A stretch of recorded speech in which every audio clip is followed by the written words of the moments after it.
Cześć, być może już wiesz, że Pałac Kultury był kiedyś biały.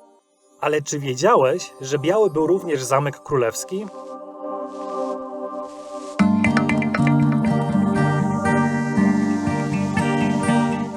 Przed II wojną światową miał on fasadę w jasnym kolorze oraz klasycznym stylu.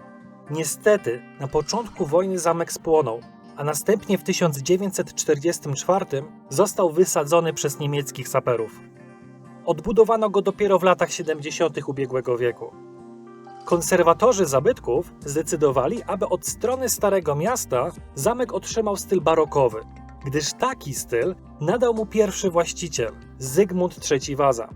Jednak zamek z czasów Wazów nie był czerwony, ale biały.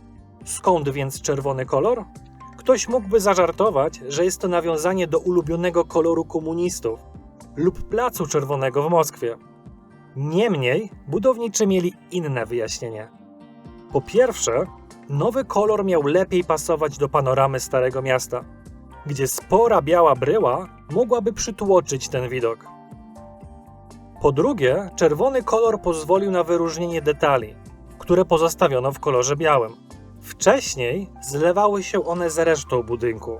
Po trzecie, nowo nadany styl nie odbiega od stylu barokowego z czasów Wazów. Wtedy również rezydencjom nadawano czerwony kolor. No ale zaraz. A co z rzetelnością i zachowaniem zamku w oryginalnym stylu? No cóż, byłoby to ciężkie. Zamek z czasów Wazów nie był widoczny od strony miasta. Przylegał on do innych, dziś nieistniejących już budynków, które go zakrywały. Dodatkowo zamek był kiedyś mniejszy, a kolejni właściciele dodawali w nim coś od siebie. Tym samym zachowanie 100% oryginalności wpłynęłoby negatywnie na widok miasta oraz niejako cofnęłoby zamek w rozwoju. Stracilibyśmy między innymi ten piękny widok zamku od strony Wisły. A wam? Jak się podoba Zamek Królewski? Jaki według was powinien mieć kolor?